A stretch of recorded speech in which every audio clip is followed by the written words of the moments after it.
mask, man, it's time to rock. I had to find a way, I couldn't find a job. Couldn't find a prayer, couldn't find a God. Couldn't find a prayer, couldn't find a God.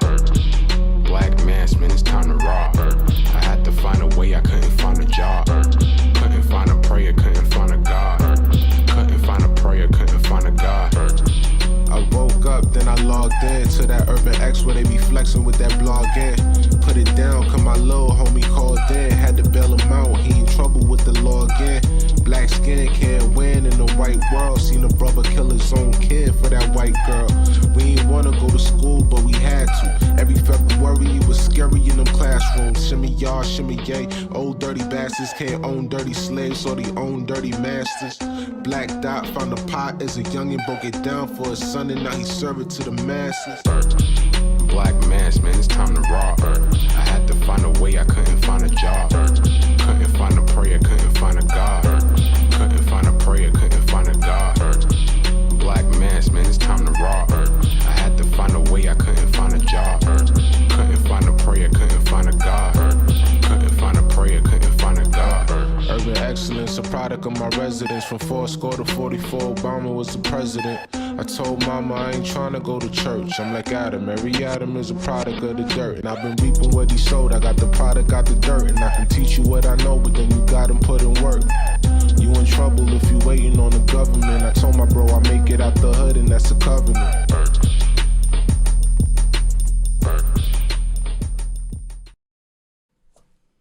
Yo. All right. Testing. 1, 2. All right. I think we in the building, man.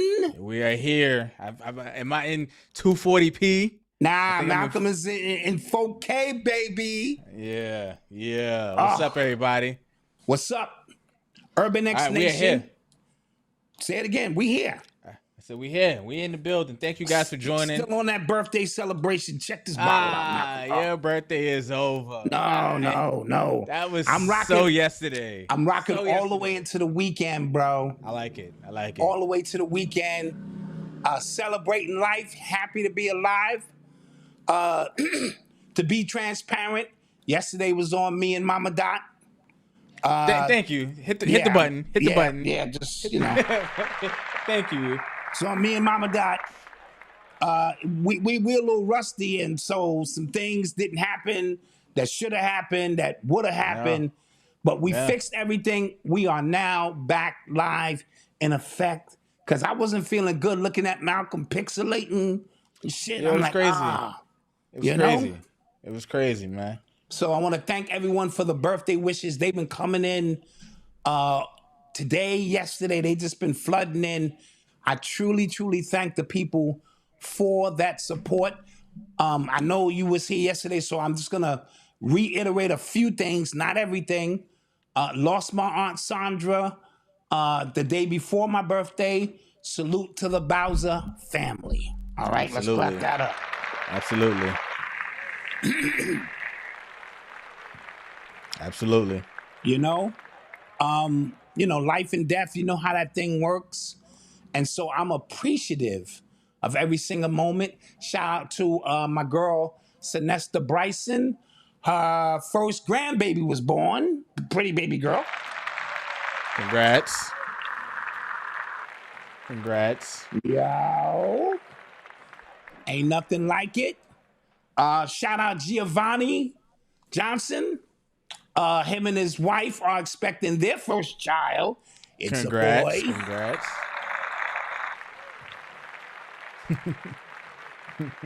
You know what I'm saying? Yeah. And the baby shower is September 13th. Sorry, Malcom. Sorry. He'll be here the 15th. He'll be here. Yeah, I love it. Wait. So shout. I don't want to. Is that the time he's supposed to arrive? Or No, that's the baby shower. Okay. So he's probably gonna be a month out. Yeah, man. Stay in there. Keep cooking, man. You know what I'm saying? UX90, reach out to Giovanni, because we gonna be in the building representing. Absolutely. Right? And my son Malcom got married. All right. Hey, Shout out to him. hey, His beautiful hey. college sweetheart, now wife, ex-fiance, all that good stuff. So just show a little couple of shots, amazing photos of them taking over Vegas. Vegas Yeah. belonged to them for a weekend. And you know what I mean? So salute Absolutely. to them, tying that knot, making that thing official yes. tissue, the whole 9 yards. Absolutely. You know what Absolutely. I mean? So salute to them. And beautiful pictures, man. Thank you guys. Thank you guys. Man. Thank you guys. Yes. And Thank you guys. I gotta handle some more house business. Everything on the site is $20. $20. T-shirts. Oh, We having a summer blowout. Like because hoodie season is coming.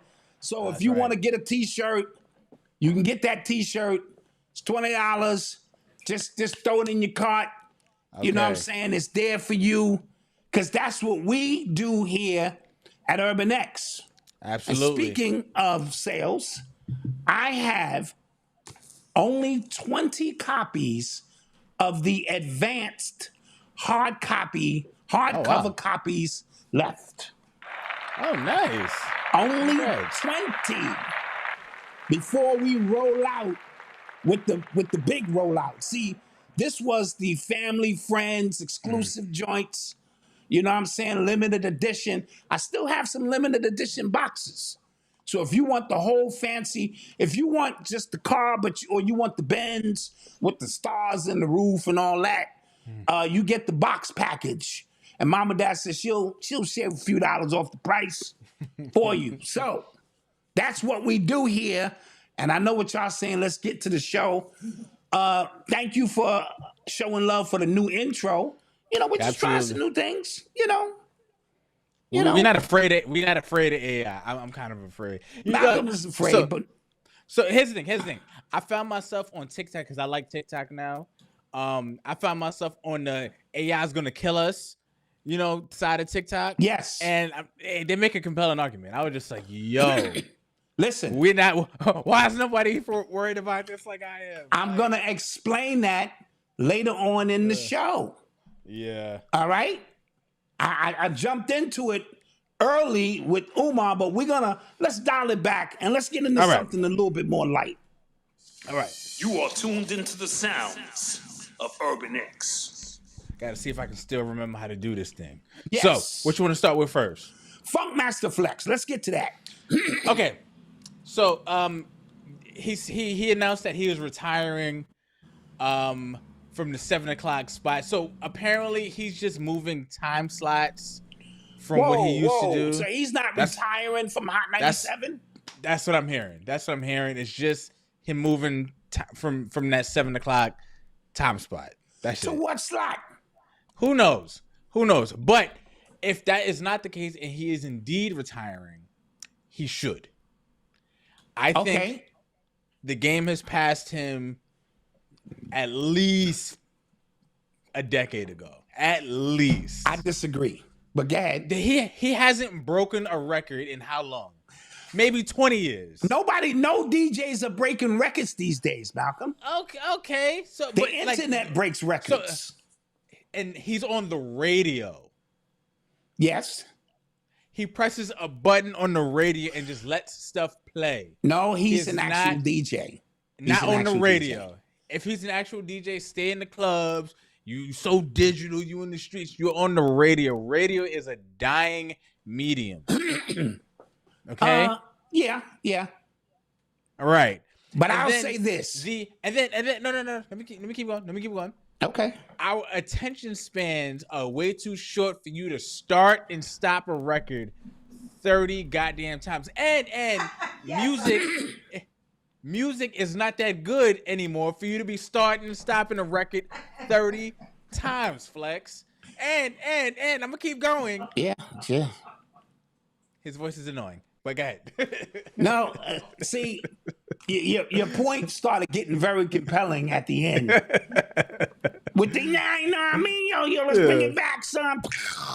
Come on, you know what I'm saying? Yeah.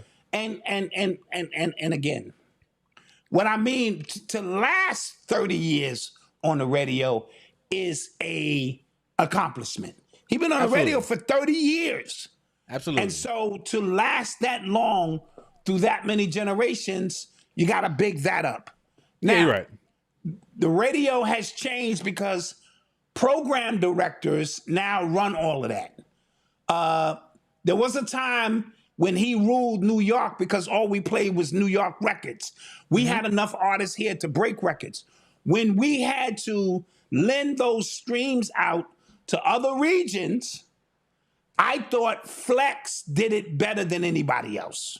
Okay. Yeah, I'm gonna play this joint from way down in the country. I just thought his energy on it was the best. I thought I still could tune in at 12 at night and hear him actually DJing. Now, all the other stuff is true. Very annoying. His voices, because that's who you used to be. Yes. And so the theme of tonight for me is gonna be spaces and places. You know what I mean? And sometimes we get stuck in a space that used to be, that is no longer relevant, but the places around us are ever evolving, if that makes any sense.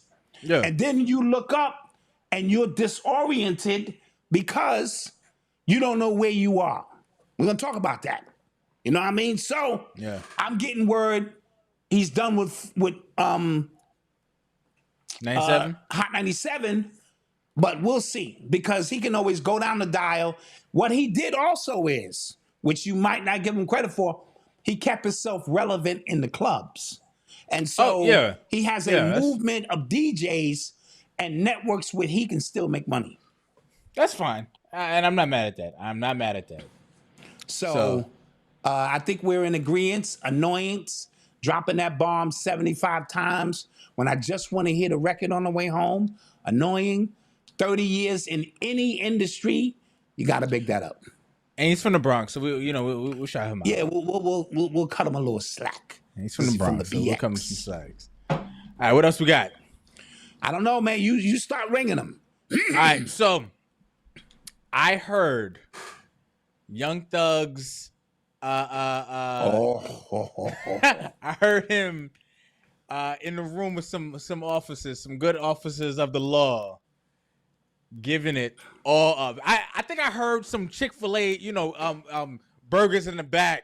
Yes. In the background, because it was just audio. I think I heard the music. I think I heard, the Chick-fil-A bag ruffling. The bag crumpling, I think I heard him drinking a Sunjoy, super large Sunjoy, because he was telling them stuff they wasn't even asking for. I was like, what part of the game is this? Yes. He was laughing. What the music you heard when Lil Wayne, he said this, and I was like, whoa. Yes. And so the truth is now coming out. He may have been the biggest snitch of all. I personally think he was working with the feds all along. You know what I mean? Lord. I keep telling you guys, this operation that we see running is a multi-faceted, layered organization. So what you see Trump doing, I'm going to pivot a little bit, in D.C., right? Mm-hmm. The reason there's an uproar behind that is because it's too many people getting money that you're slowing up the money now. We're trying to stop this. It's not just the National Guards stopping gunfire between black youths. Much deeper. I'll get into that in a few. But this Young Thug thing, and while he was speaking on Gunna and all these other ones, he's singing like a canary. Yeah, He said, I made promises, so, y'all gotta, I'm gonna tell you what you wanna know. But I made some promises. And so this whole thing, I'm gonna cut him some slack. That was AI, Dad. That was AI. You know what I mean? That was AI. Yeah, exactly. And all of these rap CEOs and former gangsters, government informants, make up to $100,000 a year. Some of them. Listen. I'm in the wrong business. I need to be like. Somebody in the comments said I look stressed. I just came from a full days of work. Came home, fed my kids, put them to bed. Yeah, and I'm on this pot. So yeah, like give them cut them a little grace. And they cutting checks for 100,000 to just tell them folks. I don't know. Son, I could be on the corner eating a banana talking about I don't like that shit. I'm gonna drop a dime on that nigga. Drop a dime on that. I'm drop a dime on that nigga. Shit, 100 racks. Shit. Yeah, it's crazy. That's good money. That's crazy. You know.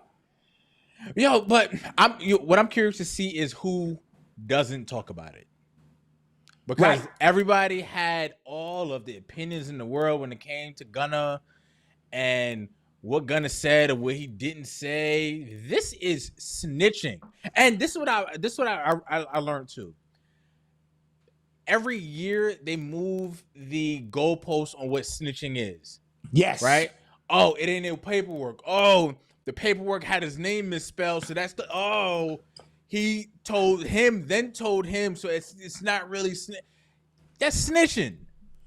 That's the definition of snitching. I don't care. That is snitching. And he's a street dude, so you can't use that's a civilian, and civilians don't snitch because they not in it. Come on, man. Bro, this is Charleston White is looking like prophetic right now. Yeah. They showed a clip of Charleston White who said, if that brother, if he in there another 6 months, he gonna sing like a canary. And all the while in there singing, me, me, me, me, me, me. Yeah. That nigga was singing high notes, falsetto and shit. Shit, it's bad. It's bad out here, right? Yeah. And so all you YNs, whatever you calling yourself these days, let it go. It's time to pivot into something else. It's time to pivot. It really is. Yeah. Listen, music is in a the street life, all that stuff is in a really interesting place. Yes. Like it really is, because I don't know where music can go now. Because I feel like before, like there was an obvious path to making money, right? It was just kind of, it was just there. It made sense. Now it doesn't. And now I'm just kind of like, why does this matter in the grand scheme of anything? Right? It's only like it's only like rappers, like 3 rappers really making money. Here's the thing. For real. Here's the thing, Malcolm. There are layers to this as we speak. Mm-hmm. When you're young, you listen to music haphazardly. You're just enjoying it. It's a feeling. You know what I mean? When you get older, it's a vibe. You got kids, you start going, well, maybe turn that down in the car while I take these kids to school. When you become a grandparent, bro, I'm listening for everything that I never would listen for before. But that's called growth in our development as people who enjoy music. Yeah. What's happening now is more frightening than ever. And that is all of the nostalgic artists from a different place are occupying space in this day and time. As the last podcast I broke down, sure, I love listening to the clips from an artistic standpoint. Raekwon's album was slamming. Ghostface's album was probably the best out of all of them to me. Yeah, that Clientele joint. Yeah. However, what does it say about us that we have to revisit something from 25 years ago to have joy? Or are we, you know what I mean, stuck in a space? Because that place no longer exists. The BBS boys, you seen these guys? No. They driving around in the BBS with the BBS rims, and they got the Dapper Dan suits on and the velour suits, and it's an entourage of them. They growing bigger and bigger. These niggas look crazy. I don't care what nobody say. You know what I mean? That time has come and gone. Pay attention. spaces and places. If enough people occupy a mental space, you know what? Dr. Umar's school is Ray's Boom Boom Room. Go look at the movie Life. The movie Life, right? Yeah. They're in a prison. They're in a place That's that a they're never great getting out analogy. of. And what he did was he created a space in which they all could occupy, and they all participated in it, right? Yeah. Well, what role do I play? You the security guard, or you the cook, or you handling the bar, this and that, and enable them to suspend the places that they're in. Yeah. Dr. Umar's school, because it only exists within this space, every component of it is Ray's Boom Boom Room. Yeah. Right? Now, the difference is when he got enough people to participate in the space, right? He anchored it in an actual place just to have a receipt and ground you in that part of reality. Because none of that shit makes any sense. Right? Yeah, bro. Yeah. When I think about him, when he talks about just how revolutionary a school in Wilmington, Delaware is, right? I fail to see I just kind of fail to see it. Like, what one school in the middle of Wilmington, Delaware, and I live here, so I'm not just like I see it. You know what I'm saying? Yeah. What is that going to do for? And he calls us Africans. He said Detroit Africans, New York Africans. What is that going to do for Africans around the globe? I don't get it. However, he sold it because he believes it. Remember, before we were disconnected yesterday, I was speaking about mental illness or the power of imagination. Let's start there. And how powerful the imagination is. And this is why I said in my title to his lecture 6 or 7 years ago that he's not a scammer, because in his heart, he truly believes what he is doing. And because there are no checks and balances, a point of references from an actual place, the space is infinite, Malcolm. Space is infinite, right? Yeah. And because nobody stopped him, he was adding layers and layers. It's like the movie Inception.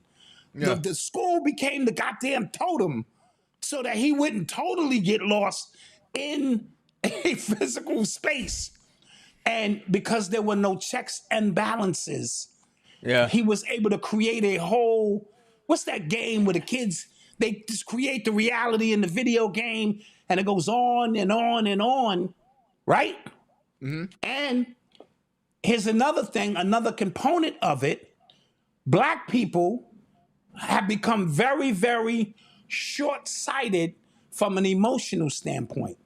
And that means we get into a moment and we want to live in that moment, but we never look past that moment because we immediately, as Virgo said, okay, he builds a school.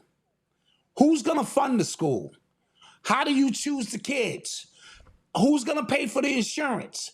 In that neighborhood, in that demographic, if you're not taking 400 kids in all on your own, housing them, feeding them, educating them, the whole nine, it would never work, because if that was the case, it'd be schools all over the place.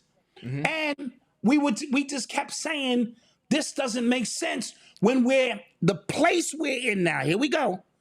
We're in a digital space now where you can do an online school and teach all of the Africans from Detroit, the Baltimore Africans online, and you can oversee it, and it would make more sense to put you in a relevant goddamn space. And that's why I said he wasn't like that's why the idea of him not being a scammer comes in, because we saw the boom of digital products, how that the last 5-6 years. Yes. They keep saying he raised $1.6 million in donations. He would have made an income at least $10 million if he wanted to. Yes. Yes. And that's like shifted online. Yes. If he from when did he announce the school? 2019 to now, at least 10 million. He announced that school in 2014, son. No, I'm talking about like when he bought this, when he got the building. Okay, got you. Yeah. Like, let's say he's like legit. Let's say he had a team, because that's another thing. You notice when people they start to like lose it, you kind of see they're by themselves most of the time, because there's nobody. Either they have a bunch of yes men around them, or they're by themselves. They kind of isolate themselves. Right. He talks like he has a team. He doesn't. He probably has somebody. He doesn't. It's always just him. Right. And every time somebody deals with him, they just say, "Yo, it's just him." Yeah. Like, it's just him doing these things, right? If he had legit somebody, if he used that money for advertising, for putting together a website, putting together, he would have made $15 million. That's why it's hard for me to believe he's a scammer at heart. Like, it bugs me out, because that's short money. Like $1 million, $1.5 million in 15 years is really nothing. Right. Considering his what he could make. ability to orate, his ability to excite. Thank you, Lord knows, appreciate you. Thank you everybody for the super chat. Right. His ability to do those things, had he came online at refurbished grifter, he could have made $10 million easy and then some. Right. And so I made a statement in that YouTube video that the psychologist needs a psychiatrist, because I started picking up signs that this is only something that exists in his mind. Black people, we're so deprived of opportunity that we vicariously root for people who could do nothing for us. He becomes a template of an idea that only exists within a space. And that mental space is what gives it its drive and its energy. And we saw it, like we said, with LeVar Ball. We couldn't get past the semantics of him standing up against the system and telling that white lady, shut the fuck up. And I got my big baller brand shoe and this and that. And we clearly said, that's not the way to go. It made us look like we were hating. It's just that we could see beyond the dopamine and the hopamine hit of same thing with Colin Kaepernick, and the list goes on and on. So we, as critical thinkers, have to get past just those moments. And you can say what you want. Umar had a long run. Yeah. You know what I mean? Of getting in front of people. You know, I started noticing, like, when the daughter came out, and I said, yo, something just kind of feels different this time. Mm-hmm. And then you just kind of started noticing, like, the gradual, because you can't keep decline. You can't keep that up forever. Even people who in their minds want to be a part of the boom boom room, at some point they gotta unplug. And you seen he had an alleged ex-girlfriend come out, and she had details and receipts and things that lend to the understanding that this is a delusional individual, not a scammer. By definition, if he didn't do the job from a technical standpoint, maybe, but not from intention. I always thought he really cares about black people. I always thought he really thinks he's more important than he really is. Mm-hmm. You know what I mean? He gonna need a Delta Marcus Garvey street security force and all of the shit he was saying, and he was making it up as he went along. I'm gonna take the kids to Africa. We do have to talk about the elephant in the room, though. We will say this, and I will say this. He, like a lot of other guys within the conscious community, they start talking in big words. They do all this lecture, knowledge of self, and queen and mother empress, and just to get some ass. And we got to start talking about it. Yes. We have to start talking about it. Yes. Yes. Because a lot of what you're seeing as well from him, and a lot of other guys, you could probably not, name a few. They do this to get around women and to seem powerful and smart in front of women. And from caveman era, like that's what women are attracted to. Of course. To alpha men, alpha males, right? Right. And that's what he's used his platform for. I listen. I watched that. I kind of watched. I skimmed through the movie, and I felt but I feel like that told on him though. You know what I'm saying? I feel like he told on himself. It was bad, bro. It was disgusting. It was disgusting. But I feel like it told on himself, and I feel like there's always a lot of truth in yes, these things, and I think that's what you saw and what you see, right? He's always in trouble with women somehow. Yeah, right.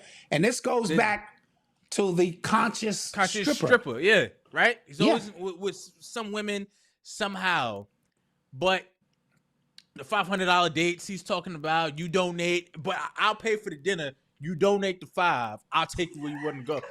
And the dinner gonna cost $450. Yeah, you gonna have it. You know what I'm saying? Yeah, and really, but there are women out there who are willing to do it. There are women who are willing to spend $1,200 to take a picture with Chris Brown. Yeah, $1,200 to take a picture with Chris Brown. Grabbing on your booty. Yeah, grabbing on your booty. Yeah. And so making the money and where it comes from is two different things.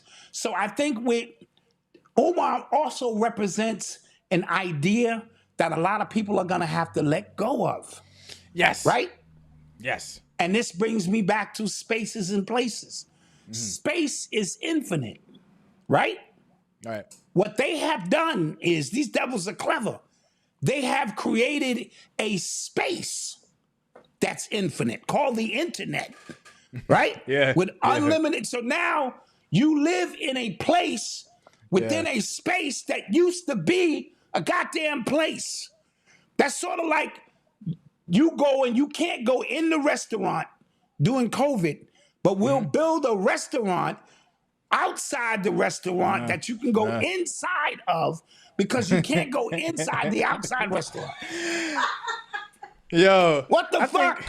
Right? Yo, one day somebody's gonna make a documentary. Like, it has to be like one of those like political humor documentaries about that time. Because guys, I can't believe that shit. Like, I really can't believe that went on. Like, I look back on some of that stuff, I'm like, yo, that really happened. These gangsters who now have podcasts, right? That's a space. It's not a place. Yeah. It's a space that they're comfortable living in. How many times we got to hear the Alpo story, bro? Come on. How many dudes are going to remix? Well, Alpo came home. Who gives a shit? We all suffer from it, though. We all create spaces that we are comfortable in. Then one day you look up and the entire place that used to be is gone. It's goddamn Bitcoin, it's flying cars, it's automated this, everything. While you were busy occupying a space, these devils do not want you to participate in the actual fifth dimension place that you are going in. And we all become displaced. So pay attention to what's going on. So I also because it goes into this it's a fact now that social media isn't social media anymore, right? So social media used to be a place where you add your friends, you keep up with what they're doing. Every algorithm has changed to where now you find your tribe based on what you're watching, based on what you're liking, based on what you're spending a little bit more time in. And then you barely even see your friends on your timeline now. You only see what you've been looking up, what you've been showing a lot of interest in. So what that does is it creates, again, the internet was supposed to bring people together. It's made us way more further apart than ever before. Like, you could be in your house and live in 3 different worlds between the 3 different people who live in your house. Right? Yes. 3 different spaces. Odyssey's TikTok algorithm probably looks like completely different to what Eli's algorithm looks like, to what your algorithm look like, to what Mama Dot's algorithm looks like, and you guys are all in the same place. Right. You're right? reiterating my point about spaces and places and how this thing works. You know what I mean? Mm-hmm. Because it's a dangerous time, and that lends back into the AI situation. I'm going to say it again. You are supposed to be using AI to master the God within. You are supposed to wave your digital hands, and whatever you can dream about or think about, you access. The alchemy makes it something that matters to you. Operative word being matter. It can come into this reality. When you give the core of yourself to AI and just say, AI, how do I do this? AI, do that for me. AI, where am I from? AI, tell me about my zodiac. AI, you eliminate the intuitive nature built in all of us. There is an intuitiveness that keeps us going.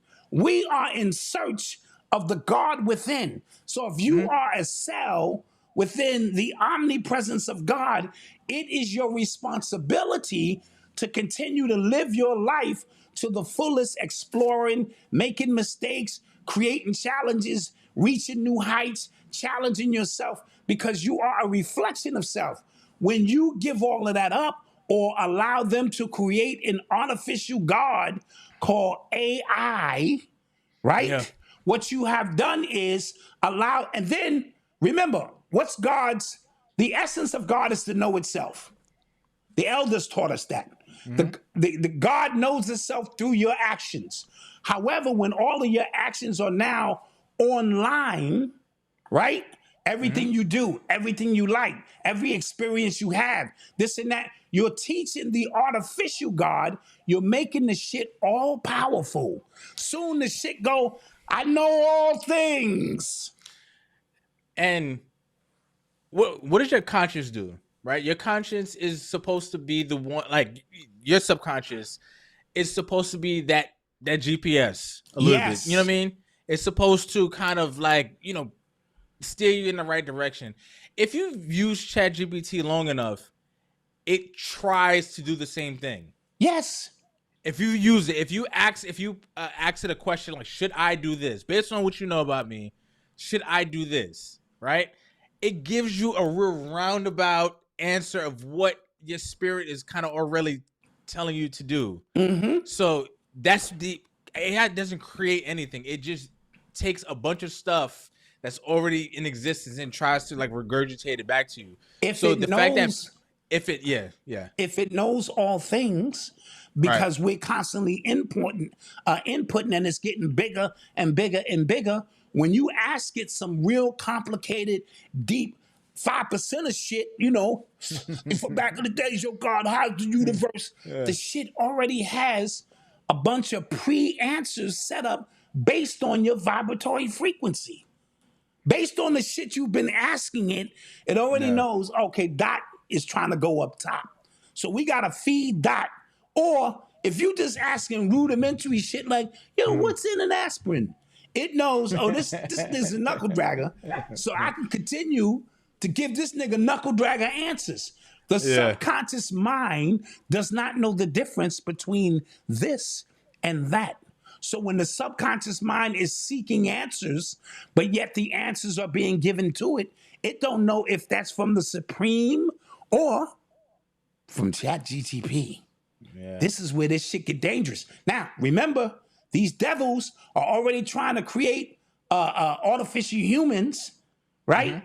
To interface more with the artificial beings where you're not going to be needed. You are automatically moving into 5th dimension just naturally. You ain't got to do nothing. Crackheads are going to make it. Junkies are gonna make it. Pedophiles are gonna make it. It's natural. It's not a graduation in the way you think it is. That's all dogma and shit they teaching you. Everybody graduates. Everybody gets a participation trophy and ribbon, right? However, there is a bunch of people who are not. Your only thing you have to be is human, right? Yeah. Yeah. So that's the only prerequisite. If you are not human, then you're fighting a different battle to keep this shit in a certain space because you cannot exist beyond that. So if you human, God knows what it's like to be a crackhead now because you're a crackhead, right? And so all of these things matter. Open up the consciousness and how we used to do things. We got to shed a lot of that shit. Yeah. All right? We're going to rock tonight. All right. So let's get to some more stuff, man. Yes. Hold on. So you're listening to the sounds of Urban X. So I have been off of Twitter since March, right? Okay. That's when it's right around when I got my new job. So I kind of wanted to lock in, focus up a bit. Mm-hmm. And I went back on recently and realized I didn't miss a thing. Like literally the same conversations, the same people, it is the same thing. Mm-hmm. But I also realized that when you're not just on the, just on the internet, when you're not watching these events happen, you're way less affected by it. And again, you're in a different world. I'm in a different world, and none of this stuff affects me, right? Yes. I say that to say, recently there was a school shooting in Minneapolis, right, at a Catholic school.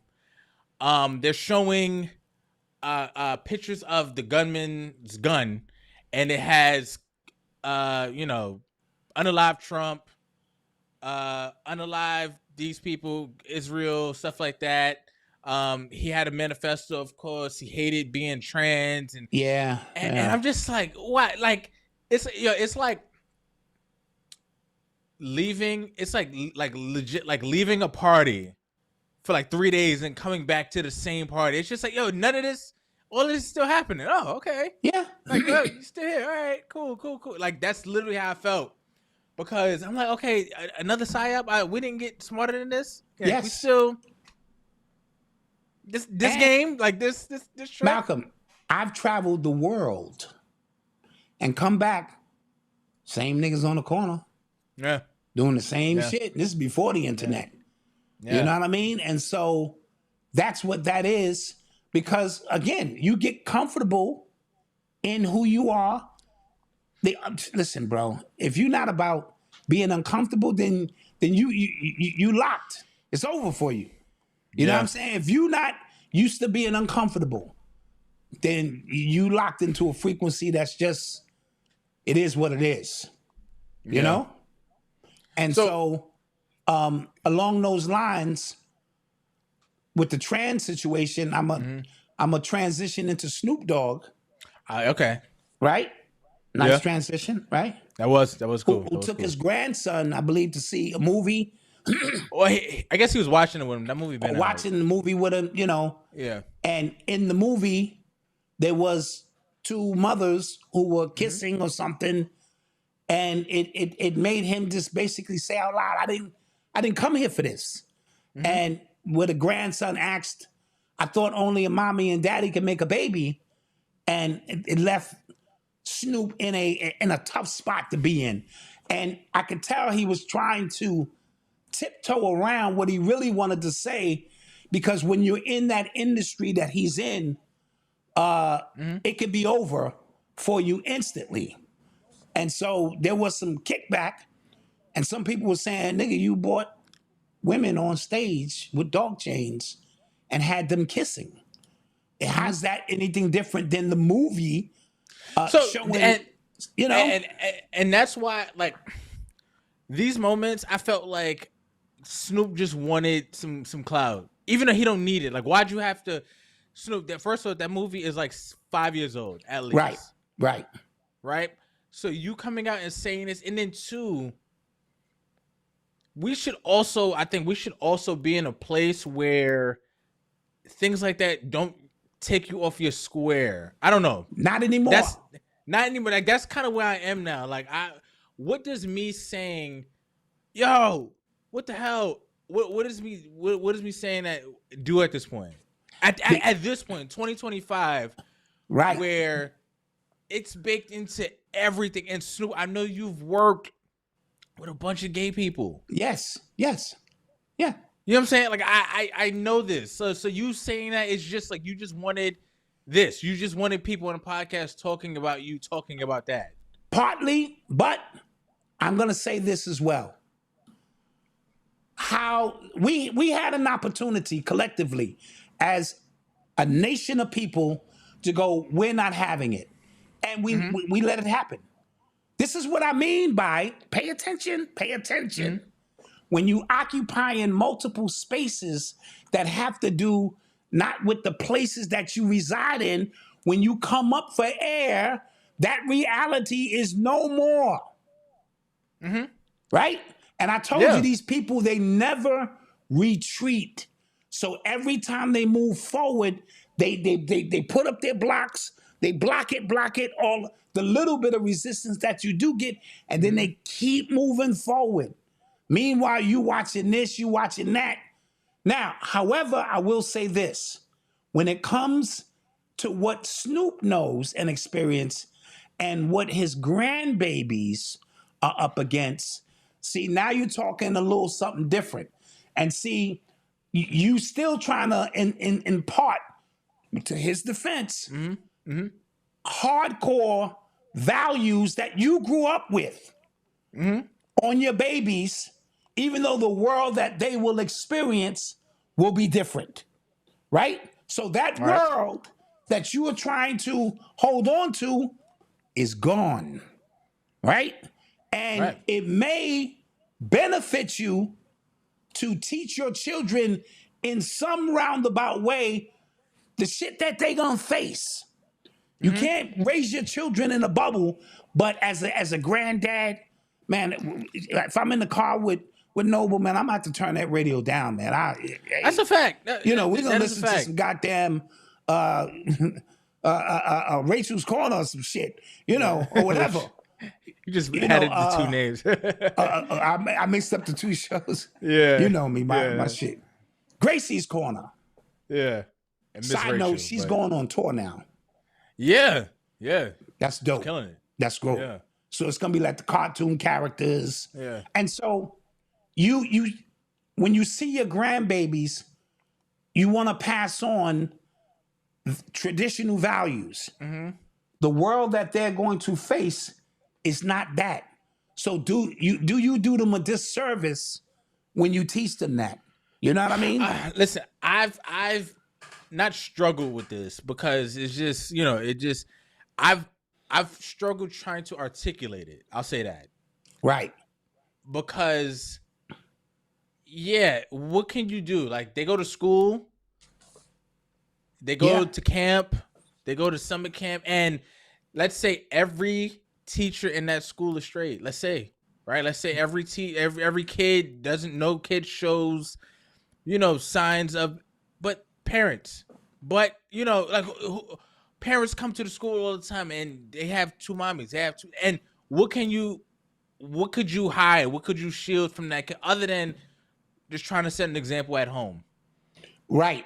But home is a place that doesn't have the greatest significance that it used to have, right?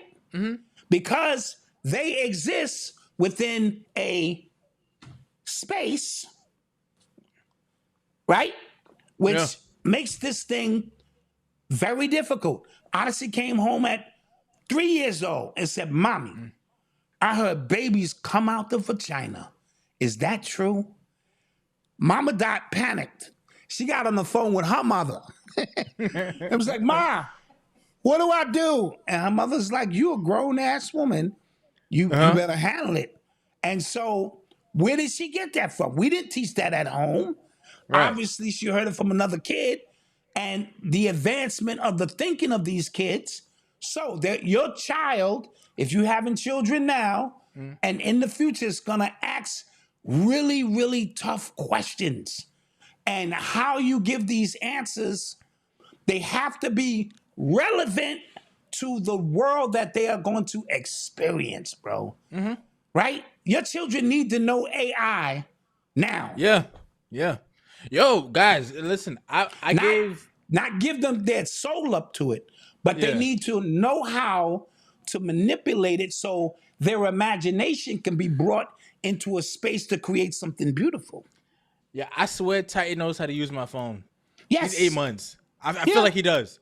Like Yeah. I felt like he grabbed my phone and then I caught him. Like Titan, I think he's actually like a person in a baby in a baby's body. He is. And I be catching him. Like he had my phone one time and he looked at me like with the phone in his hand, like I was interrupting him.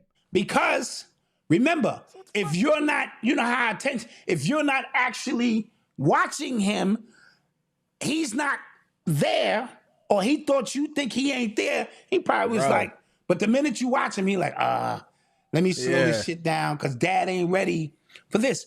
Even how graceful their hands are when they glide across that tablet. I got somebody in my life, she's about 84, and it is a struggle to get her to hit the space bar.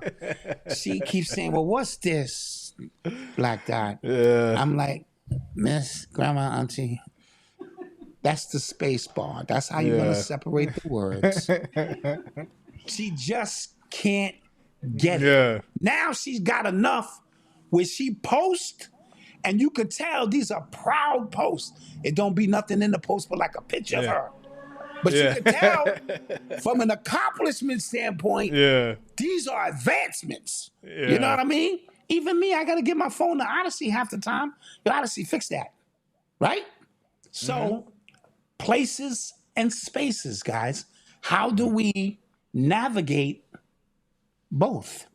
I'm tired of listening to rappers from the 80s. No disrespect. I get it. Dude, I lived that already.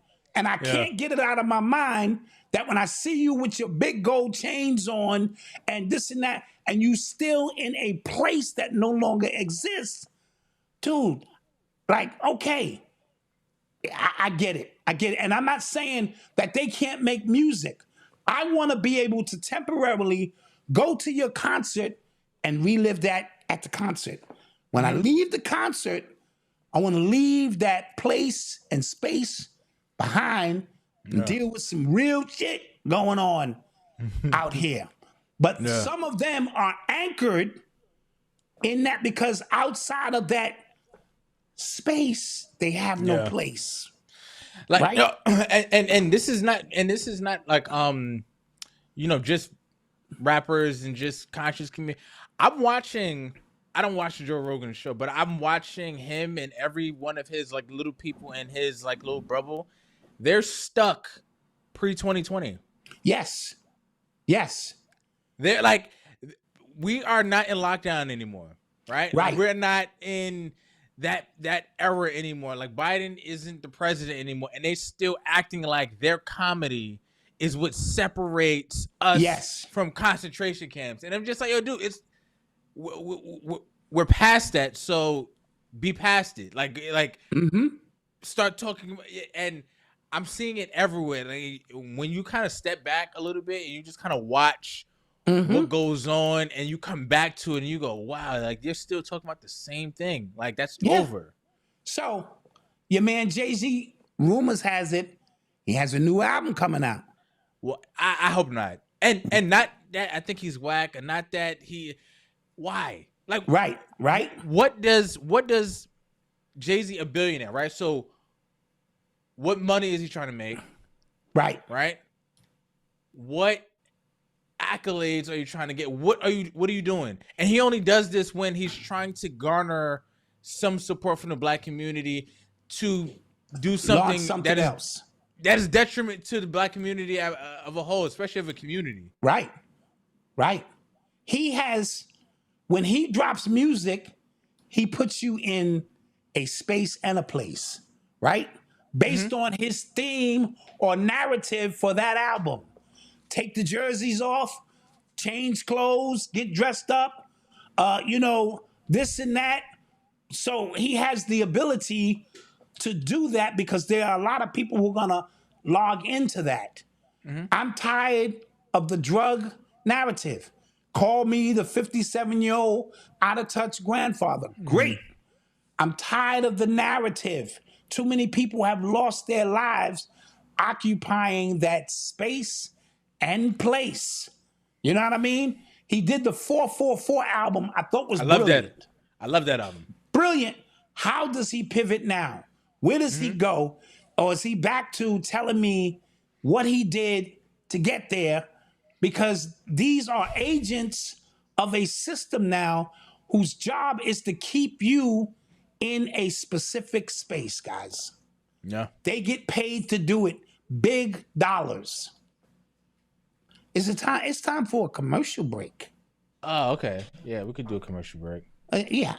I mean, we've been on for an hour. Oh, we've been on for an hour. Wow. Yeah, let's give a commercial break in there. All right, we'll be right back. We'll be right back. Mommy, wake up, mommy. I remember yelling at the top of my lungs as my mother lay in a coma, slumped over the bathroom tub. Her shoestring still tied tightly around her arm, and a syringe lay on the floor close to her body. She was just seconds away from dying from a drug overdose, and I was scrawled all over my mother's limp body, smacking the hell out of her. I was pleading for her to wake up. I remember turning on the cold water in the tub and pouring it all over her face, trying to wake her up. My yells turned into cries of desperation as I still got no response from the woman who I loved so much. The woman who took care of me, the only woman I knew. As her head lay cradled in my arms, I saw her life begin to slip away.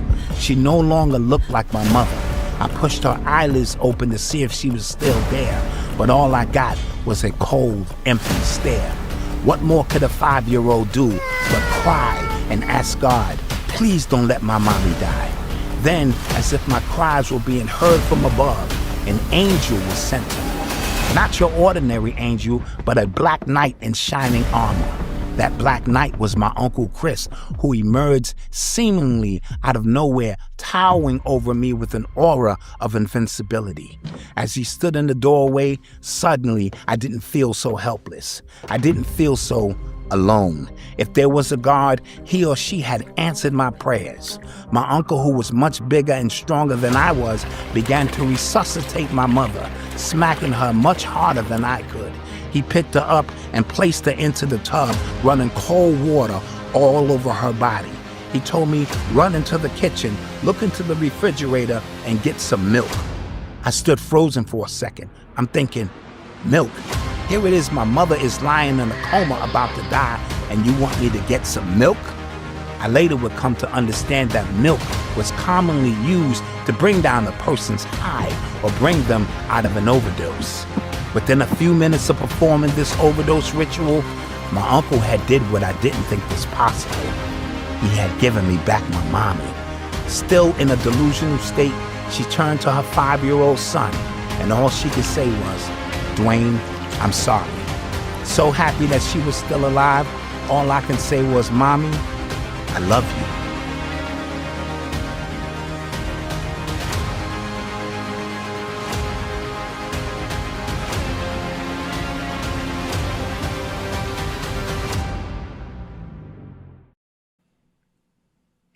And we're back. Thank you guys for joining us. Thank you for joining us again. Yes. That was an excerpt from the actual book. You can scan the back of the book and get a book trailer. This is an advanced book. It's 9 QR codes inside of it that are receipts for the things that I'm speaking about, talking about, experiencing. And this is done to change your overall experience about stagnant books that once you buy them, you could do nothing else with them. I have 20 copies of the advanced copies. That's it. 20 of these left that you can get by itself, or you can get it as a part of the hero's journey package that it comes with. I thank you for your continued support for my birthday shout outs. And last but not least, Mama Dot has got this sale going, $20 t-shirts, man, and stuff that we didn't get rid of this summer. She just throwing them at you. So you might as well get a few. It's a blowout before we hit you with the new hoodie season joint, because you know that's the season we really try to show you some of the new things. It is still my birthday, bro. It is still your birthday. How you feel? How you feel, man? How you feel? I feel amazing, man. I feel amazing. I feel alive. I'm just trying to put 60 on the board, son. You know what I mean? And when I get to 60, I'll be happy to say I'll project out. I've compartmentalized life into everyday experiences, making sure I get the best out of those experiences, because you're here for a little while, Malcolm, then you're gone. Yeah. And we all leave here. Yeah. I don't care if you the super guru of green juice. You a dead ass nigga in a while. So there is no immortality in this avatar. Yeah. No. Now, that don't mean go do what I do and hit the spot and get it rocking and popping. Live your life according to what you feel good about, man. And you don't owe nobody no excuses. Never become a prisoner to other people's opinion of you, because that's a sucked up life, bro. Yeah, that shit sucks. When you worry about what terrible. Other people think, my God. Jeez. Shout out to Ed Underwood. What's good, man? Shout out Ed. Shout out my whole UX90. What's up, everybody? Shout out to Urban X Nation. All right, so let's get to some more stuff, man. So, Malcolm, I wanted to address this Trump situation. Trump and the DC stuff? Yes. Yo, so go ahead. No, let's get your opinion on that. So, when it initially came out, my bad, I'm hitting the mic.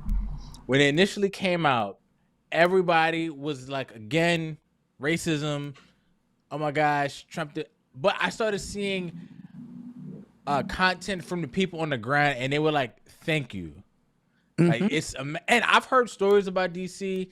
Like I've heard, some people don't stop at red lights out there because they actually carjack. I thought carjacking was still in video games. You know what I mean? Right. I thought we was way. No, these young dudes out here is pulling a joint out and getting you out your vehicle. Like I heard it's really like that. And for that to be our nation's capital, I think that is insane. Right. That is like, that's embarrassing if that is the case. So, got the National Guard out there, and the people I've seen people who are on the ground, they appreciate it. People who are far removed from the situation, like it always, usually is. Yes. Keyboard warriors and stuff like that, YouTube scholars and stuff like that, when they are not in a situation and they are not actually faced with what they need to do or what they would do. Right. It's easy to say something is racist. It's easy to say, they hate something, but that's just what I'm saying. So I like to think with perspective. What would I think if I was in the neighborhood? I have kids. I got babies. You know what I mean? And if I felt unsafe taking them to school, if I felt unsafe taking them to the park, how would I want something to be dealt with? You know what I'm saying? Yeah. And somebody said Mayor Bowser ruining the city. I don't know if she can. I don't know if she can, folk. So we're not gonna claim her. We're not claiming her. We're not claiming her. You know what I'm saying? But it's just that's just what I got from her. How about you? I got something similar, Malcolm. And here's the thing, without sounding like an uppity Negro who lives in a gated community or some shit, because our people they use that to justify the trauma that we live in, right? Yeah. These neighborhoods, let's just call it for what it is. They're being traumatized by people who look just like us, right? Mm-hmm. Now, like I said, there are layers to all of this. So this goes up to politicians, judges, lawyers, clerks, police officers, gangbangers, all the way down. And they're all interconnected. This is cartels. If you don't see it as one system, you're missing the point. Now, drugs have to be moved. Body parts have to be exhumed because you don't see rich people on dialysis, right? Okay. But human bodies have to be trafficked for sex. Adrenochrome has to be gotten. Whoa. Drugs have to be moved. Guns, listen, that's a system. So the police officers are the first line of defense and the first line of illegal offense, right? They're connected to the gangbangers who have a role to play. Gangbangers have a role to play with the cartel, this and that. The Democratic Party in particular eats off all of this because all of that money makes it back up to the judge, the lawyers, the politicians. It's an ecosystem that we have failed to understand how deep the rabbit hole goes. So when you see major cities filled with crime, the short-sightedness says these are just young niggas killing each other. No, there are guns being sold to them. There are drugs and credit card scam keeping this thing flowing. They become the ones that are moving people across border lines. They become the ones that the cartel meet on the other side as soon as they get there. They become the ones, dude, because it's humanly impossible for somebody to be missing, right? Anywhere in the world now and can't get to a phone or something to call home or call something. Where are these people, right? Too many people are missing for us not to be able to understand it's a system. So when Trump said, and I'm not a Trump supporter, I'm just telling you what he said. When he said, I'm going to drain the swamp, I don't think people understood what he really meant. And he's an equal opportunity offender, right? So him taking away Section 8 and at the same time doing this, everybody is being rattled because change, when you speak about changing something, everything got to change and it's going to make a lot of people uncomfortable, as we mentioned just a few minutes ago. If you're comfortable, this is not the time to be alive, right? So on one surface, him bringing in the National Guard just looks like he's stopping, the violence. On a whole nother level, he could be stopping human trafficking, drugs. Look, they just got the biggest drug bust in the history of the United States in Miami this week. Something like 70,000 pounds of cocaine. Damn. He just sent 3 warships to Venezuela, to the borderline to stop the drugs from coming in. So he ain't just messing with you. He getting immigrants out of here. He's getting your wire niggas off the street. He's stopping drugs because we are in a space that has to change. So don't just look at it as we're the ones being affected. And you can't argue with the fact that grandma said, damn, I ain't walked these streets in years. It ain't never been this quiet out here. And you as a young father now, you know what I'm talking about. You know what I mean? You want to be able to take your kids out, and it's a damn shame that these dudes got, what do they call them, switches and shit, and with automatic weapons and are running up, and they do not care about what you call life. Yeah, I saw Something a has shootout. to change. I saw a shootout. It was in Philly, and it was on a Ring camera. It was a bunch of people outside. It was like summer had like just started. Bunch of people outside. Shots started going. Some dude pulled out, and he didn't look not nowhere at where he was shooting. He just was like, firing. Just like looking down, firing with a switch, letting it go. And it was like 3 of them out there doing that. So I'm just like, yo, like I see that. I don't know what my mindset was when I was in high school. I probably just kind of, I was just, young and you. It was never that. It was never that, man. Like I see a lot of these. Yeah. I see like another example. This is something that's happening, right? The Rampage Jackson's son, right? The Rajah Jackson thing, right? Mm-hmm. Somebody like did something to him. He waited 5 hours, right? Went into the fake wrestling thing and completely lost his mind, hit the dude unconscious 23 times. And then there are people out here that are not right in the head that are occupying the same space as me and you. And I'm just like, he shouldn't be here. Malcolm, on the last episode, I told you about the zombie apocalypse. Bro. I told wifey, if you in the mall shopping or something and somebody say something to you, I want you to think zombie first. And do you want to be arguing with a zombie? No, you don't. Because they can't even speak your language. You might as well be speaking to a bear. And all they want to do is be triggered. Right? So much trauma that's been going on in our lives that the triggers become razor thin now when people go off the deep end. Now, back to the Trump thing. Yeah. Problem, reaction, solution. So be careful of wanting this in every city, because then they also achieve a police state. So I'm not saying that. And DC is not a part of the government. So the things he could do in DC, by law, you can't really do that shit in other places.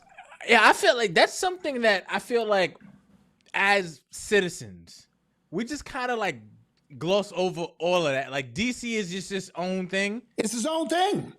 That bugs me out. That's like I remember like learning that when I was in high school or school, and to this day I'm just like, yeah, that it bugs me out. It just does. So he has certain leeway in DC that he don't, from a law standpoint, he just can't drop people in Chicago. Like, because don't get me wrong, it is the image itself of soldiers occupying anywhere in the country, in our country specifically. It does just kind of look like, God damn, right? But the other side of you can't ignore the facts of people can't walk the streets of their neighborhood. And I don't want people to take a sound bite from what we're saying here and make it look like we crazy. At least play the whole piece. Because yes, we do recognize we don't want a police state, but you also got to say, are you scared to come out? It's people who are scared to come out their house after 3 or 4 in the afternoon. That's not living. So where do we find that happy medium? We, the elders of the community, are supposed to be the ones that it's supposed to fall on. But look at us. We little so-and-so. We young so-and-so. We still listen to the music our teenage kids are listening to. We're occupying a space that we should be far beyond. You know what I mean? Yeah. And we're not. And so now it's a very slippery slope. And if people are just honest with themselves, you know what neighborhood you live in. And you know the police, let's keep this in mind. This is a capitalist society. Police are human. So they're going to get money. They're going to be corrupt. Not all of them. The system is corrupt. Follow the money. It's corruption everywhere. So no, they're not here to protect you. Right? They're here to guard property. They're damn revenue agents and write tickets and squeeze the poor people. That's what the hell they're here for. Yeah. Know what I'm talking about? No talking about. What else we got? Hold on. Oh, I want to talk about the Uncle Nearest lawsuit. Let's do it. All right, so Uncle Nearest and Fawn Weaver, the CEO, and her husband, they have been removed. A judge has placed receivers at the helm of Uncle Nearest now. Now, there was $100 million lawsuit from a bank, I would say, a credit union that loaned them the money. Loaned them about $100 million, right? Now, what they're saying is that the former CFO of Uncle Nearest, so before we even get started, Uncle Nearest is a black-owned whiskey company. The guy, Uncle Nearest, he was the one who taught Jack Daniels how to be a master distiller. Jack Daniels, his estate, he actually acknowledges Uncle Nearest. She did a great interview on the Breakfast Club. I think 2016. It was one of the best interviews on there, and like it was incredible to the point. So when she announced this, I said, I'm supporting this company. I've gotten you a bottle of Uncle Nearest for your birthday. My man got married. I got him a bottle of Uncle Nearest. My other man had a birthday. Like I'm not even a drinker. Like I'm not even a big drinker. So I've kind of supported in my own way, and I've always just kind of been pulling for her because you kind of understand business, how tough it is to be black in business, how tough it is to be in the alcohol industry. Right? We see it. Okay. So now when I heard about this lawsuit and how her former CFO inflated the amount of inventory they had and used that as leverage for the loan. Leverage for like a $20 million loan. They found out that they didn't have that much. Apparently, the CFO got fired once Fawn Weaver and her husband discovered what happened, told the credit union, like, hey, this is what's going on. We fired him. Let's, we're going to get everything correct. We're still trying to pay it back. We're still trying to pay the loan back, but we have to make some moves to kind of like get in point because we did not have that much inventory. They're getting sued for, like, and I kind of just shortened the whole thing down, but that's what they're getting sued for. But when I heard about the lawsuit, Brother Oba's words rang in my ear very loud. Because when he came on, we talked about the Uncle Nearest deal and stuff like that. He said the only reason they gave her that is because the creek where they distill Jack Daniels from is drying up. So they need another way to kind of get that in, right? Now, how many years is that? Like almost 10 years, because that came out in 2016. Almost damn near 10 years later, we're seeing them legit like rip the company from up under her. They placed a receiver there so where she's not dealing with the day-to-day operation. She's there as a figurehead, as a marketer. Right. Because they know black people like a black face in front of a black product. Yes. Right? And that's what they're there for. But they place a white dude at the helm to run the day-to-day operations. And we're seeing them legit snatch up the business from under her. Now, somebody just said it sounds like sabotage, and I want to get to that because I believe the same thing. A company that is willing and able to loan out that kind of money, you're not going to do your due diligence and see for yourself how much inventory a company has before you lend them money based off of that inventory. That makes no sense. So you did that off of the word, and it seems like to me they did it knowing they didn't have it, and saying, we're going to let them shoot themselves in the foot and we're going to come and take the company when the time is right. And I'm not like, what I'm saying, my pops is the one that's usually throwing his shoulder out, but that's how it feels to Malcom. What say you? That was a great take on the situation. They had plans from the beginning to take this. I told you, we become short-sighted and we were proud, and we had every right to be. These individuals, they're thinking about the long term.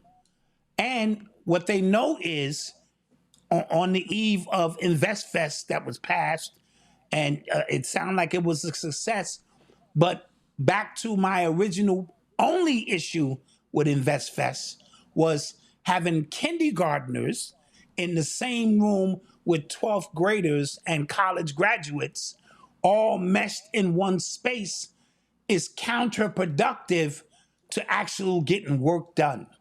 It becomes a beautiful show of space, right, that occupied a place of people who wanting to better themselves. But if I know nothing about business and I'm looking at Magic Johnson on the stage, the place to get from here to there is not as simple as coming to an InvestFest. It's a long process. And I only thought Earn Your Leisure and them should have broke this down into 2 or 3 days based on your level of understanding where you could walk away with a real game plan. Neither here or there. I digress. Now, if you are not familiar with being in a space as a CEO, as she was thrusted into, of an $800 million company, because they value this shit at $800 million, which makes me wonder why the hell you need $1 million. But I don't know business, so I'm just saying, right? At some point, you are in an unfamiliar place on how those devils operate there, right? And so the little 3-card Monte game they play on that level is things that you are unfamiliar with. And I bring this back to the Invest Fest because I saw Pinky on stage, you know, from Slutty Vegan. the Whole Burgers, yeah. I saw her on stage, and she was pouring her heart out about the mistakes that she made. Why? Because my baby is this book, man. This is my baby. But when the shit become a national bestseller and they dragging me all over the country, right? I am now in an unfamiliar space. And how I deal with that could determine if the book is a success or not. If you make candles or perfume or whatever, when it's small and controllable, the power resides there. You love it. When these people come in and hand you amounts of money that you've never seen before, right? And then thrust upon to you the responsibility of helping this company scale, and you ain't never scaled nothing before, you are now off your square. So what they do is they threw some money at her, even though they could already know. These people are not stupid. Come on. Yeah. They threw the money, right? Threw her off a square even more, and then they come in for the kill with receipts to show this can't be handled. Now they have a handler in place to take the company over, which was the game plan from the beginning. So I'm in alliance with you when I say that. And that's no knock on her. Then what they do is, as a figurehead, they tell her, this is still your company. We just want you to go sit in that office right over there. Just find some shit to do. And don't touch nothing. And don't touch nothing. And we'll roll you out when we need to roll you out. Had to hand over all account information, passwords, everything. Boom. Right? They're playing 3 and 4 dimensional chess. And so you know how we've talked up here our business mistakes, right? Yes. Like somebody who just makes, you know, not just, but somebody who makes candles in their house and stuff like that. We can look at them and go, I don't think you should do that. Like I could look at a lot of small businesses now and go, that's not gonna work. I don't know if you should do that. I do it all the time. You should probably all the time, right? Somebody above us can look at our situation and go, y'all shouldn't do that, y'all should do that, y'all should do that, right? Yes. She's at damn near $1 billion level, and there are sharks looking at her. Yes. Like we're about to show her something. We're about to show her something. And so you have to give Jay-Z credit. You have to give some of these, no matter what you think about them, he has shown you how to move in a room full of vultures. And he still survives because he understood, he took the street hustle and supplanted it in a corporate space. And he said, them people are more vicious than the dudes on the street, right? And so, but because hustle recognized hustle, he was able to avoid pitfalls that not even Diddy could avoid. Not Dame Dash and all of them, because they brought all the street hustle and they didn't integrate a corporate etiquette and understanding that you're playing a multi-level chess game.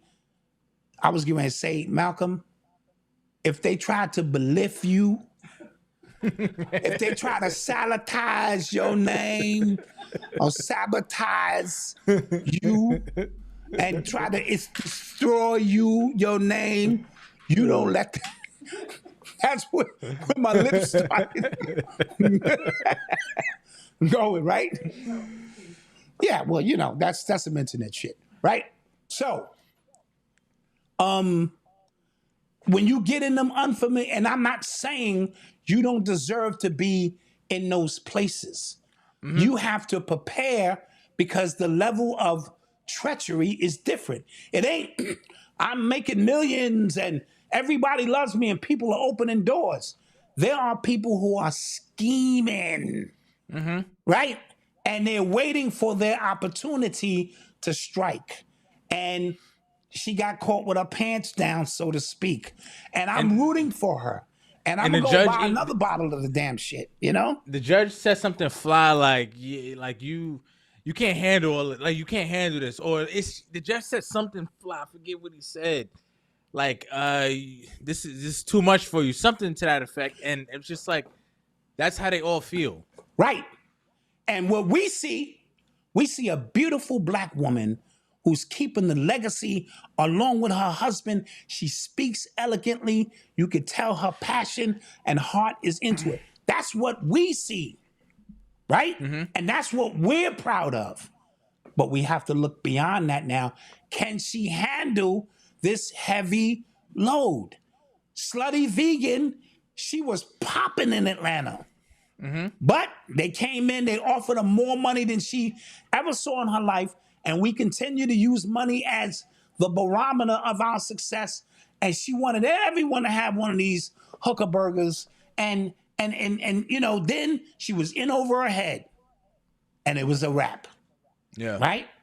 Yep. And so understand 25,000 people in a room glorifying, sending all of our energy to a few people on stage who are a point of reference to make it, does not feed the community what it really needs. It creates a space that allows you to suspend your reality. And your reality is your ass need to go get a job. You know? It just is what it is. That entrepreneur shit ain't for everybody. And it ain't what really you think it is. Okay? Tough. Yeah, it's tough. Tough. Yep. What else we got now before we get out of here? Cat Williams. Cat. Yeah. His friend, what's his name? What's the comedian's name? Barry something? No. Somebody in the chat knows his name. I had it written down. I just hold on.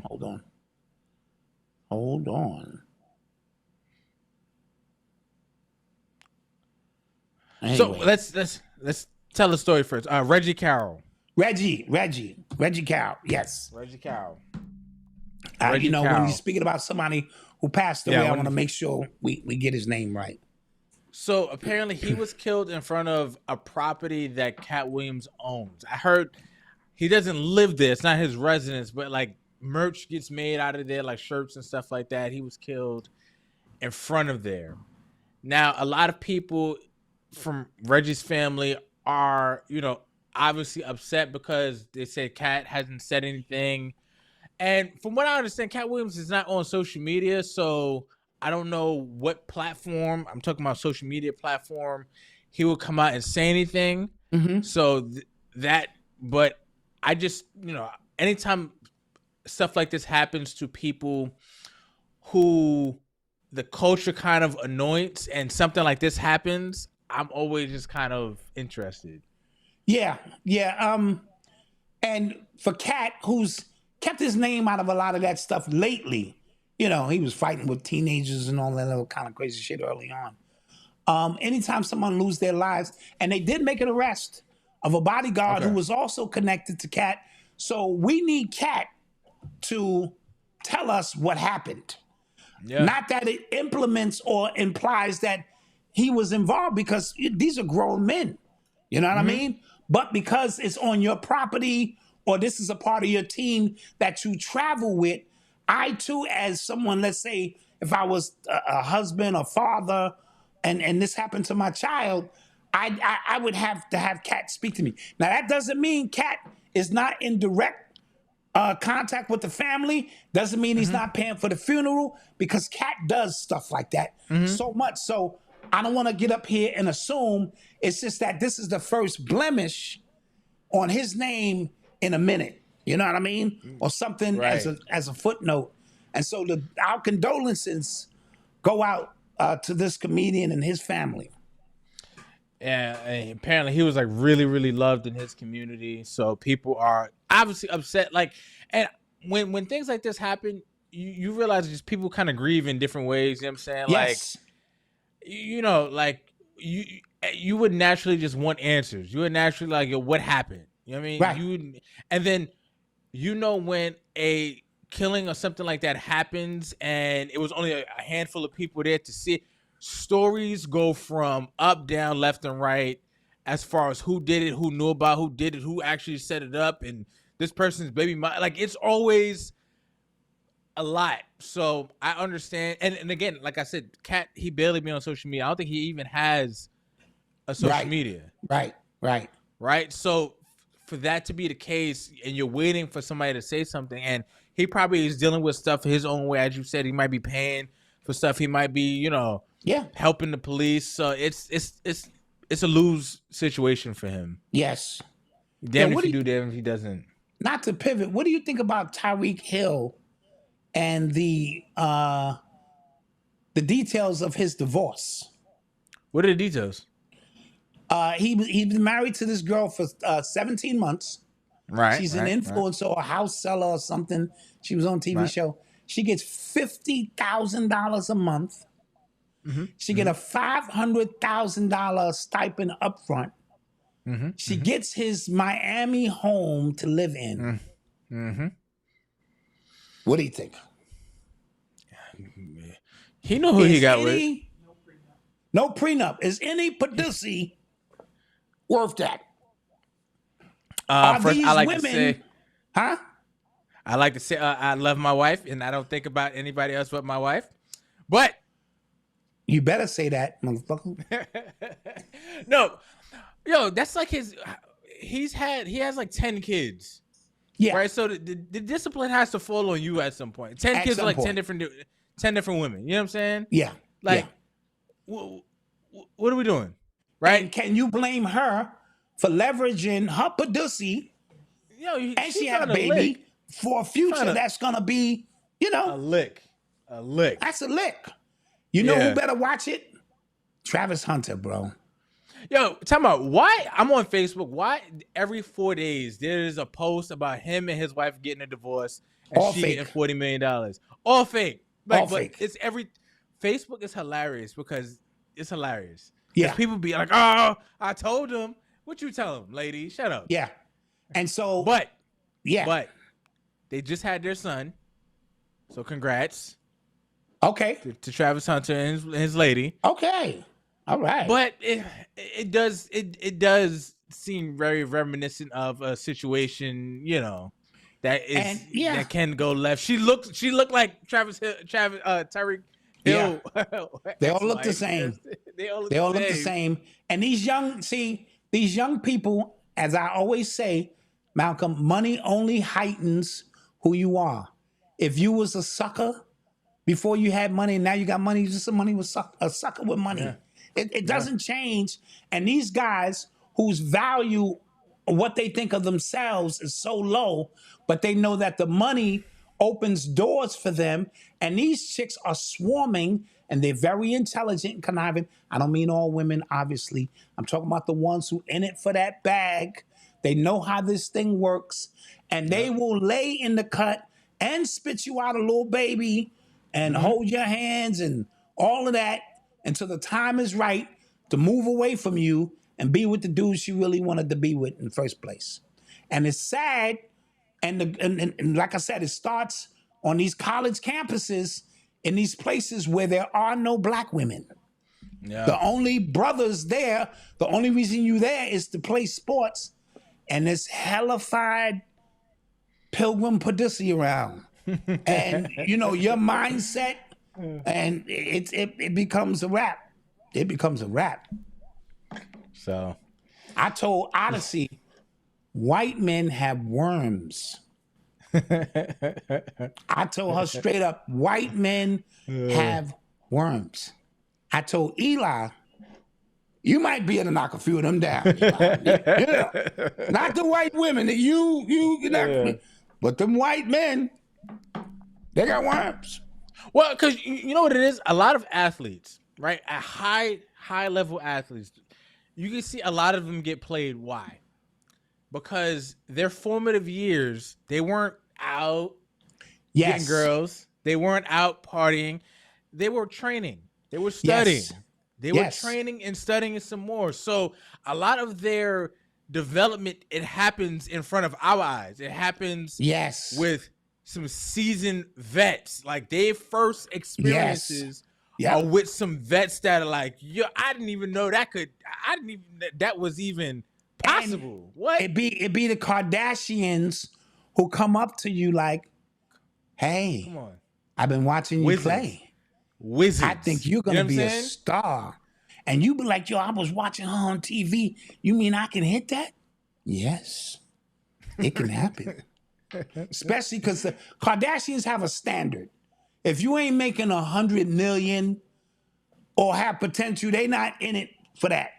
The lower level chicks, you got a $6 million, $37 million 6-year contract. They'll fuck you. The ones who, because they're upscaling. Their pussy is upscaled. And so there's levels to it. Side note, if you're a Cowboy fan, you guys are feeling like shit right now, bro. Yo, Jerry Jones has dementia. He does. Like it's coming out. And his hand is on the red button on a franchise that hasn't won in 30 years. Yes. And somebody needs to remove him. No, seriously. Because you're killing a franchise that had potential. Now, they're still worth the most, but they're not in the business. One commentator said it best.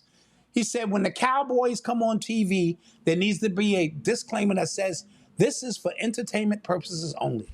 That's crazy. Like, they're not trying to win. This is entertainment purposes. And so we once again prove that we don't know what we're doing. Yo, and I remember when he was talking to Stephen A. Smith about him trying to negotiate with Michael without an agent. And he said that out loud. I said, no bueno. No. I was just like, yo, he said that? Yeah. Because he thinks he's above agents. I'm Jerry Jones.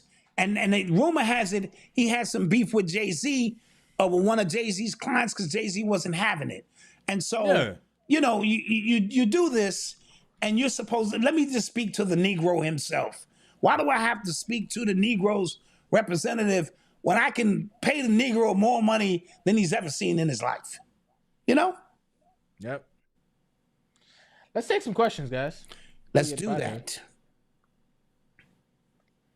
Thank you for your patience and hanging in there with us. Yes. And all of that good stuff. God, I don't think you guys know this. When we have a show that doesn't go right, I can't sleep. Like legit, like I feel bad when the show doesn't have good service, when we glitching, when the stream drops. Like I really can't sleep. It'd be crazy.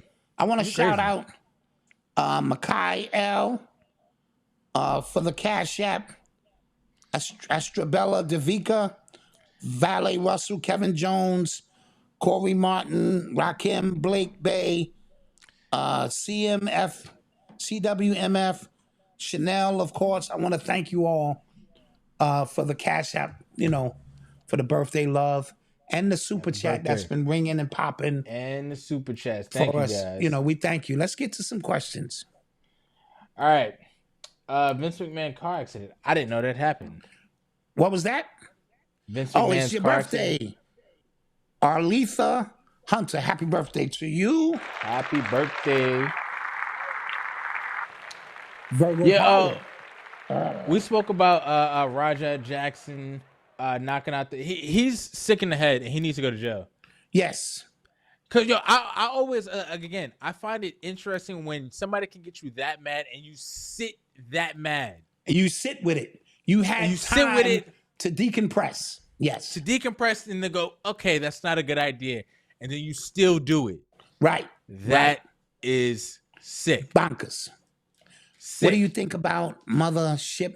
Oh, let me talk about this. The 3i.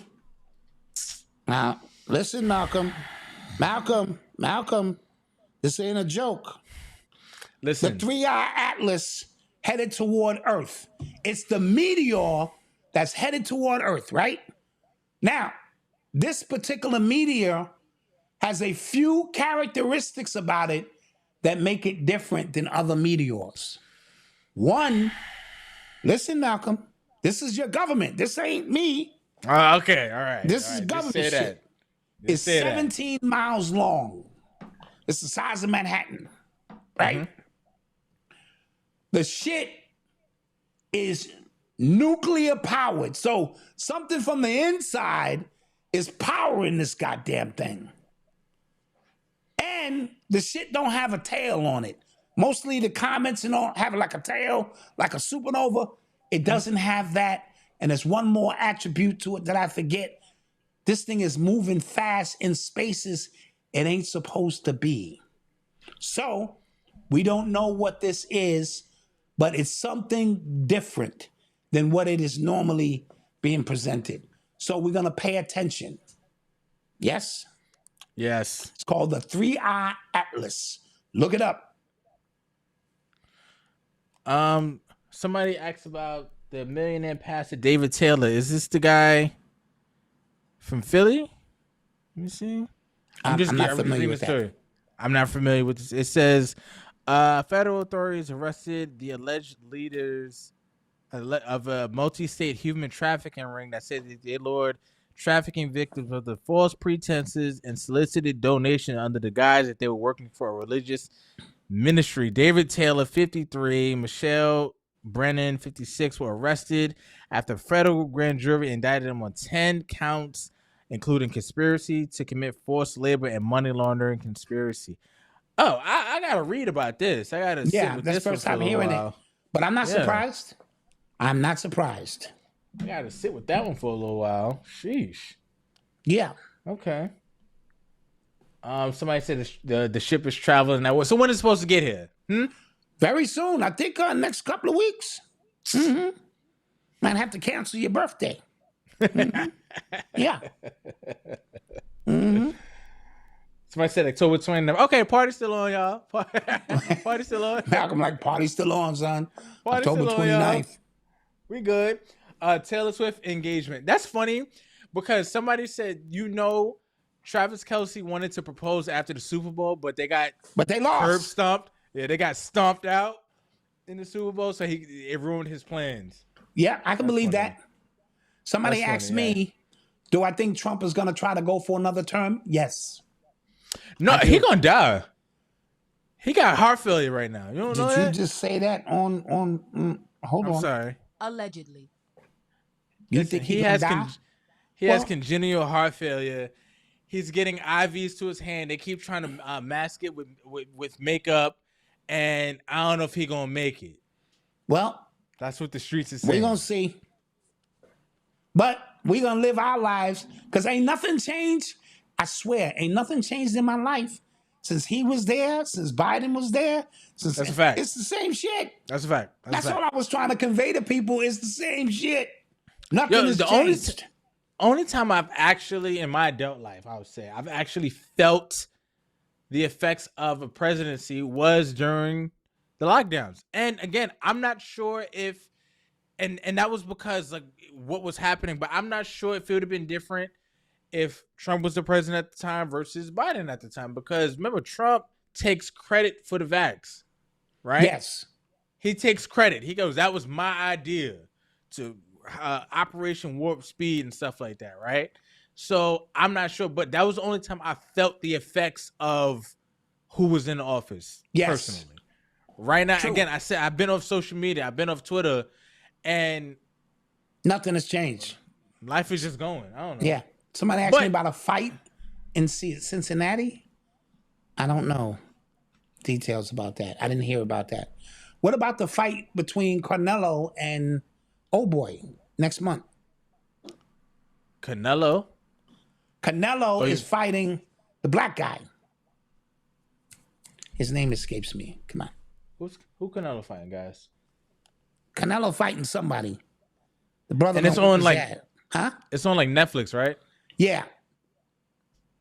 Yeah. Bud. Oh, okay, Yeah. okay. He's fighting Bud. Yeah. Oh yeah, Bud gonna beat the brakes off him. Yeah, you're gonna put the beats on him. Yeah. Yeah, Croft. The way he talks about like fighting, it's just some people. Again, you don't mess with those people. Yeah, you don't mess with them.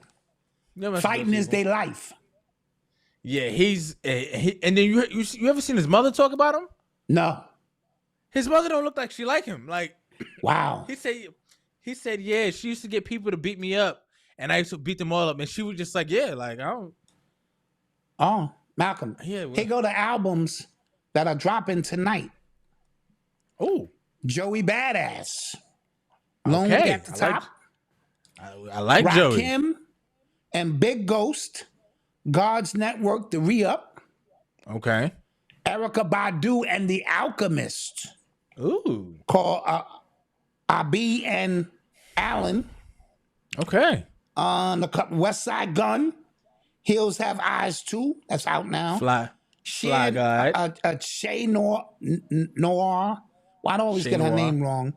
And the other guys is a black queen. She's dope as an MC. And it's a few other Kwame and the fucking polka dots. Who shot the black nigga? He got a new album coming out called The Different Kids. And so Okay. that's what we have coming out. Nice. You guys, I have a theory about Drake's album that I think is going to change a lot in music. Is that, first of all, is that his actual cover with the ice and shit on his face? No. Oh, okay. All right. Because that looked sus. No, yeah, that's no. So it came out like a couple weeks ago that he was partnering with Amazon to create an Amazon store. You know how people have their own Amazon stores and stuff like that. So people were just like, "Oh, Drake is broke. Drake is broke." I think this is what I think. I think he's gonna put his album out on Amazon Music, just like he put his. I think it was More Life. It was one of those albums he put out on Apple Music, like exclusive, like to Apple Music. It was a deal he had with Apple. Jay-Z I did think he's that. gonna- Jay-Z with did that Sam- with Samsung. Yes. With Samsung. I think he's gonna do that with Amazon, and I think he's gonna sell his merch directly from Amazon. And Would that be a brilliant move? Yo, right now Drake is in an interesting place because he is fully taking on the role of the whatever you want to call him. Okay. He is okay. He is, if you want to call him a snitch, you want to call him salty, you want to call him not of the culture, he's just leaning into it and going, all right, watch. Right? And he's just gonna do whatever. Like he announced the interview with the I forget the girl's name, Bobby Adolph girl, and they're gonna do an interview, and people were just like, yo, he should go to a hip hop platform. Every hip hop platform for the past year and change has been calling him everything other than a child of God. You know what I'm saying? Yeah, So yeah. why would he? Right? So he's leaning into doing what he wants, and you have to kind of be first when it comes to certain things. And I think he's trying to change how music is consumed, especially if you're gonna sue UMG. Yes. Right? Yes. If you're gonna sue UMG, you have to do something outside of them. And Amazon is way bigger than UMG, right? Amazon is Yes. the biggest company Yes. on the planet. If you can partner with them You to in good shape. bypass that gatekeeper, because Amazon a gatekeeper. Anyway, there's gatekeepers Yeah, everywhere. yeah, If you of can course. bypass that set of gatekeepers and bypass whatever hip hop rules that are in place, because he's breaking all of them, right? Yeah. Why not? And this is going to be the most important album of his life. So we'll see how this goes about. Speaking of music, The Weeknd The future is trying to sell his album, his catalog, different than everybody else did. He's trying to get a $1 billion loan as equity against the album, where you buy shares of you put 250,000 down, you put 50,000, and as the catalog continues to grow, you receive residuals. However, he keeps the masters.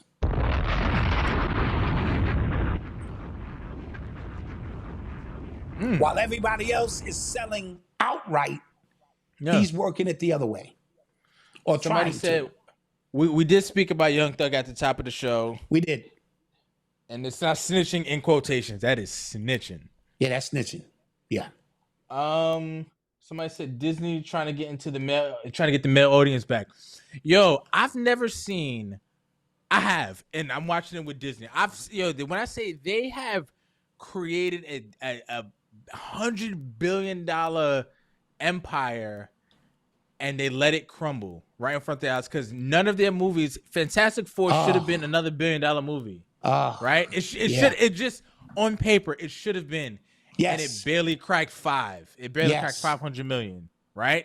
And not to say that's because anytime else that's a win, but to Marvel standards that's a flop, and it's because people are tired of being talked at. Yep. Right? They're tired of being finger wagged to, and this is everywhere. People are tired of this. They're tired of people on the screen, actors, they're tired of being finger wagged at, right? They're tired of people who don't appreciate the source material making these movies and telling you need to be better. You need to not like it this way. You need to like it the way we created it. Yes. Like Star Wars is for guys, nerds, right? Those were the original demographic. They tried to force women in. Yeah. And tell you you're wrong for going, yo, the show used to be for me. Yeah. They're doing the same thing with sports. On every sideline now is a female announcer who damn sure didn't play the game. Now, before the women get at me, understand what I'm saying. We come from a culture where the best announcers and reporters are the ones who played the game.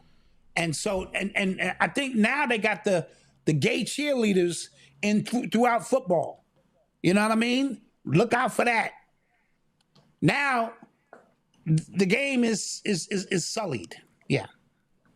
So yeah, Disney they've realized, because end of the day, all these movies, all these projects, toys, are there to make money, right? And they're realizing they're not making money, and they're realizing the reason why we're not making money is because we have leaned way too far into this direction, into us telling you who your hero should be, and it didn't work. It didn't work. Yeah. That's it. And with that being said, Malc. With that being said, it is late. I got work in the morning. It feels weird saying that. So thank you guys for joining us yet again. Thank you Dad, for the happy birthday wishes. We love you. Thank you guys for all the super chats. Thank you for the support, for being here on a Wednesday, for having the patience with us after yesterday's debacle. It was bad. But we're back. We look clean, and we'll see you guys soon. Yep. Peace.